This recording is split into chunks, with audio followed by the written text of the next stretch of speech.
আসসালামু আলাইকুম ভিউয়ার্স, প্রতিদিনের মতো আজকেও একটি ব্লগ নিয়ে চলে আসলাম। তো ব্রেকফাস্টের জন্য রুটি, আলু ভাজি, ডিম আর চা ছিল। আলু ভাজি ডিম দিয়ে করা হয়েছে।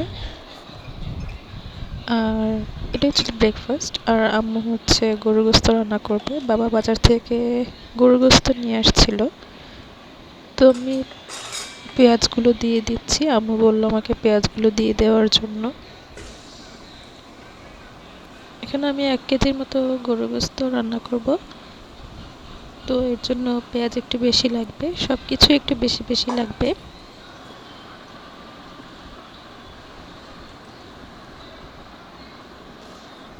তো এখানে 2 কেজির মতো গরুর গোশত ছিল। এখানে 1 কেজি রান্না করা হবে আর বাকিটা ফ্রোজেন করে রাখা হবে। ঢেলে কেটে বেছে নিয়ে তারপর হচ্ছে রান্না করা হবে।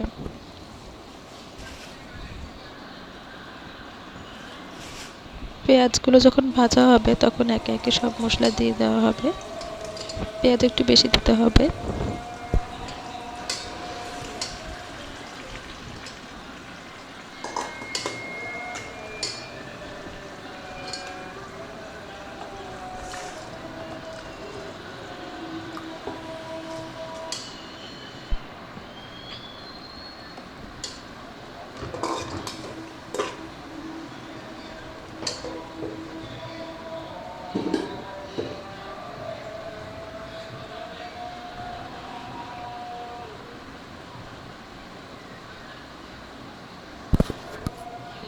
লবণ দিয়ে দেওয়া হচ্ছে।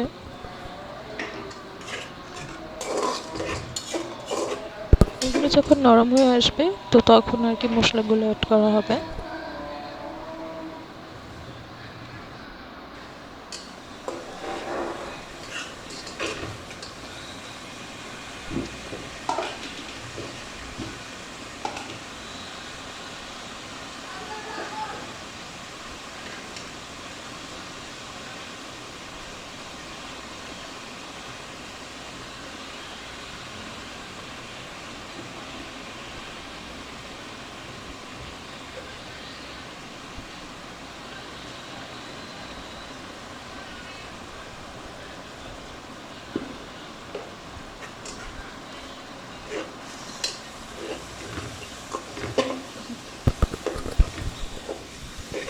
মশলাগুলো কষিয়ে পানি দিয়ে দেওয়া হবে।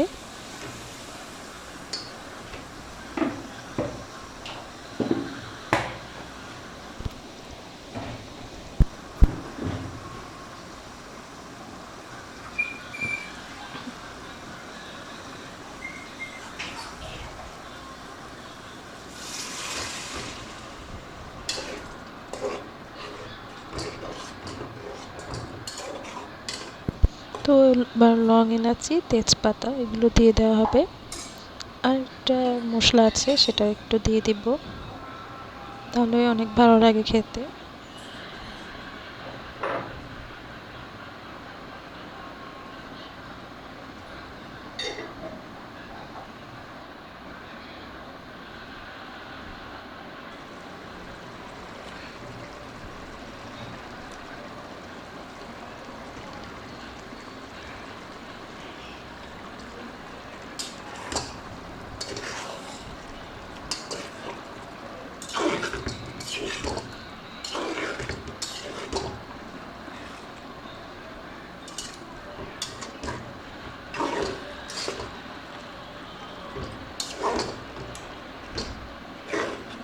তো গরুর গোশত ভালোভাবে কষিয়ে এবার নেড়ে চেড়ে কিছুক্ষণ ঢাকনা দিয়ে রেখে, কিছুক্ষণ হওয়ার পর, এটা ছিল তখনকার ভিডিও, কিছুক্ষণ কষানোর পর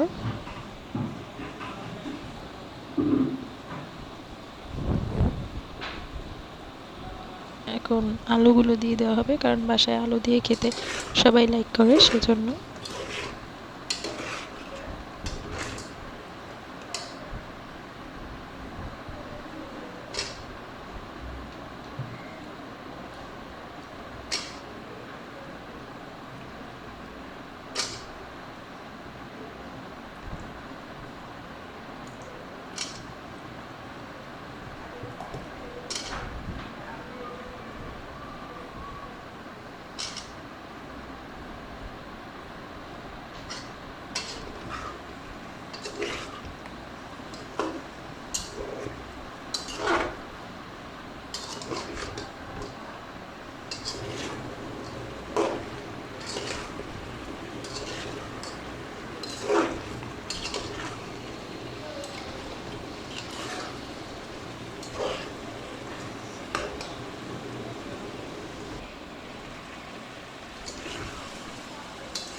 তো গরুর গোস্তের আলুগুলো নেড়ে চেড়ে দেওয়া হবে।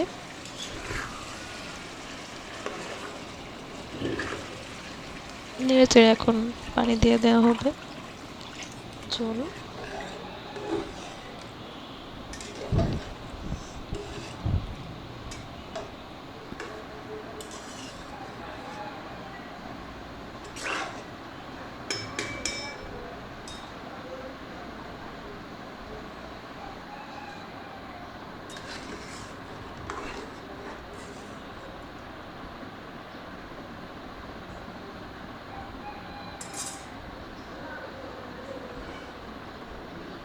এটাই রান্না করার পর ছিল ভিউয়ার্স। আর রাতে হচ্ছে মোগলাই পরোটার জন্য ডিম, পেঁয়াজ, কাঁচামরিচ আর গরুর গোস্তগুলো একসাথে মিক্সড করে নেওয়া হচ্ছে।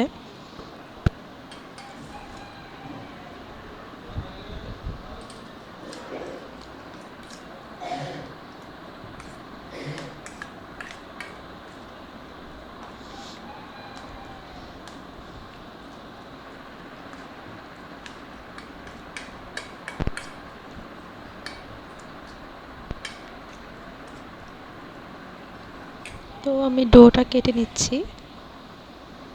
ডোটা কেটে নিলে আর কি শেপটা ঠিক মতো আসে।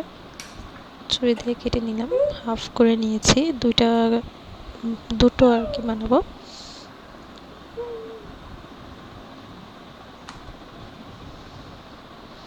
একদম ভালোভাবে বেলে নিয়েছি, দেন এগুলো দিয়ে দিব।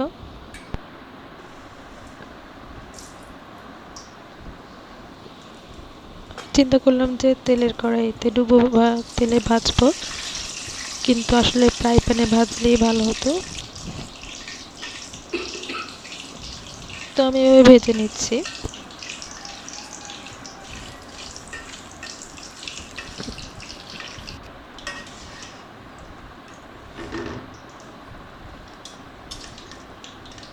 তেল উপরে উপরে দিতে হবে যেন ফুলে ভালোভাবে, সেই জন্য।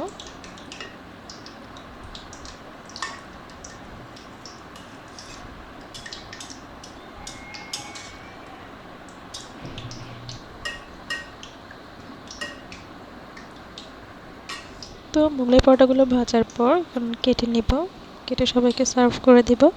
সো ভিউয়ার্স, আমার ব্লগটা ভালো লাগলে অবশ্যই লাইক, কমেন্ট, শেয়ার করবেন। আল্লাহ হাফেজ।